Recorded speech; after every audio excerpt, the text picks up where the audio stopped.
एक बार अकबर बीरबल में किसी बात पर अनबन हो गई।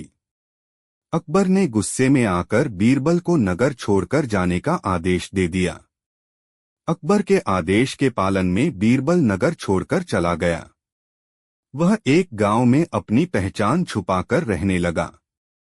इधर दिन बीतने लगे और अकबर को बीरबल की कोई खबर नहीं लगी। बीरबल अकबर का मुख्य सलाहकार होने के साथ साथ परम मित्र भी था। अकबर को राजकीय कार्यों में बीरबल की सलाह की आवश्यकता महसूस होने लगी। साथ ही उन्हें उसकी याद भी सताने लगी। उन्होंने सैनिकों को बीरबल को ढूंढने के लिए भेजा, किंतु वे उसका पता न लगा सके। अंत में अकबर ने बीरबल का पता लगाने के एक उपाय खोज निकाला। उन्होंने पूरे राज्य में ये ढिंढोरा पिटवा दिया कि जो कोई भी आधी धूप और आधी छाव में उनसे मिलने आएगा, उसे 1000 स्वर्ण मुद्राएं इनाम में दी जाएंगी।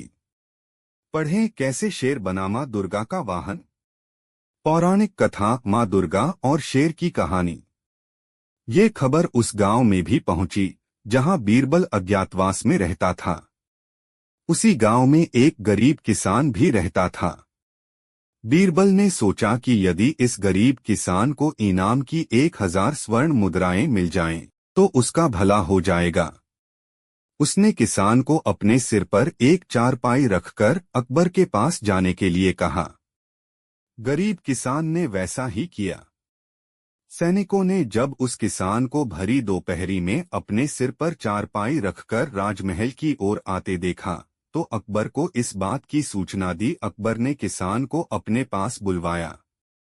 किसान ने अकबर के सामने हाजिर होकर अपना इनाम मांगा, तो अकबर ने पूछा, सच सच बताओ कि तुम्हें ऐसा करने किसने कहा था। भोले किसान ने सब कुछ सच सच बता दिया। जहां पनाह, हमारे गांव में एक भला मानुस आकर रुका है। उसी के कहने पर मैं सिर पर चारपाई रख आपके पास आया था। पढ़ें सियार और ढोल Panchatantra the jackal the drum Panchatantra story. ये सुनकर अकबर समझ गए कि किसान को सलाह देने वाला व्यक्ति बीरबल ही है। उन्होंने फौरन खजांची से कहकर किसान को 1000 स्वर्ण मुद्राएं दिलवाई और सैनिकों को उसके साथ भेजकर बीरबल को वापस आने का पैगाम भिजवा दिया। पैगाम पाकर बीरबल अकबर ने पास वापस लौट आया। दोस्तों, आशा है आपको दो बादशाह अकबर को शिकार का बहुत शौक था। जब भी मन करता वह शिकार पर निकल जाते और कई जानवरों का शिकार कर अपना शौक पूरा किया करते थे। बीरबल को अकबर द्वारा निरीह प्राणियों की इस तरह हत्या करना उचित नहीं लगता था, लेकिन सेवक होने के नाते वह सीधे सीधे अकबर को कुछ कह नहीं पाता था। एक दिन अकबर जब शिकार पर निकले तो बीरबल को अपने साथ ले गए। बीरबल अवसर की तलाश में था कि किसी तरह अपनी बात बादशाह के सामने रख सके। अपने अपने घोड़ों पर बैठे जब वे जंगल पहुंचे तो वहां एक पेड़ पर उन्हें दो उल्लू दिखाई पड़े जो जोर जोर से चिल्लाकर आपस में लड़ रहे थे। यह देखकर अकबर को हैरानी और जिज्ञासा दोनों हुई। उन्होंने बीरबल से पूछा, बीरबल, ये उल्लू क्या बात कर रहे हैं? क्यों ये इतनी जोर जोर से लड़ रहे हैं? बीरबल ने जवाब दिया, हुजूर, ये दोनों दहेज की रकम तय कर रहे हैं। पहला वाला दूल्हे का पिता है। वो कह रहा है कि उसे दहेज में 40 जंगल चाहिए बिना किसी जानवर के। दूसरा उल्लू दुल्हन का पिता है। वो दूल्हे के पिता से कह रहा है कि अभी वो दहेज में केवल 20 जंगल की ही व्यवस्था कर सकता है। दूल्हे का पिता मान नहीं रहा है, इसलिए दोनों झगड़ रहे हैं। पढ़ें अकबर बीरबल के हंसी से लोटपोट कर देने वाले 10 मजेदार चुटकुले। इस बीच एक उल्लू जोर से चिल्लाया। अकबर ने बीरबल से पूछा, अब ये क्या कह रहा है? बीरबल बोला, हुजूर, अब ये दूल्हे के पिता से ये कह रहा है कि यदि तुम 6 माह इंतजार करो तो मैं तुम्हें 40 जंगल बिना किसी जानवर के दे दूंगा। अकबर को समझ आ गया कि बीरबल क्या कहना चाहता है। बीरबल अकबर को समझाना चाहता था कि इस तरह जानवरों का शिकार मत करो। अगर यूं ही जानवर मारे जाते रहे तो जंगलों में जानवर बचेंगे ही नहीं। दोस्तों, आशा है आपको ये तीन बादशाह अकबर अक्सर बीरबल के सामने अजीबोगरीब सवालों की बौछार करते रहते थे। एक दिन उन्होंने बीरबल से पूछा, बीरबल, क्या तुम एक ही आदमी में हमें तीन तरह की खूबियां दिखा सकते हो? जी जहांपनाह, बीरबल ने जवाब दिया। तो ठीक है, शाम तक उस आदमी को हमारे सामने पेश करो जिसमें तुम हमें तीन तरह की खूबियां दिखा सको, अकबर ने हुक्म दिया।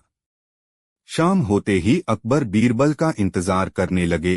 कुछ ही देर में बीरबल हाजिर हुआ। उसके साथ दुबला-पतला मरियल सा आदमी था। उस आदमी ने अकबर को सलाम किया। अकबर उस आदमी को ध्यान से देखने लगे। तभी बीरबल ने एक सेवक से कहकर जाम के 3 गिलास मंगवाए। जाम का एक गिलास उस आदमी की तरफ बढ़ाकर बीरबल ने कहा, पियो। आदमी ने अकबर को देखा, फिर डरते डरते जाम पी गया। जाम पीने के बाद वो और ज्यादा डर गया और हाथ जोड़कर बोला, जहांपनाह, मुझे माफ कर दीजिए, मैं एक गरीब आदमी हूँ, जो हुक्म देंगे वही करूँगा। बीरबल ने अकबर से कहा, जहांपनाह, इसकी बोली सुनी आपने? ये तोते की बोली है। पढ़ें शेख चिल्ली की सर्वश्रेष्ठ कहानियां। उसके बाद बीरबल ने जाम का दूसरा गिलास उस आदमी को पीने के लिए दिया। आदमी ने एक घूंट में जाम का गिलास खाली कर दिया। अब उस पर नशा चढ़ चुका था और वह बहकने लगा था। वह सीना ठोंकते हुए अकबर से बोला, तू खुद को समझता क्या है? तू होगा कहीं का बादशाह, पर मैं भी अपने घर का बादशाह हूँ।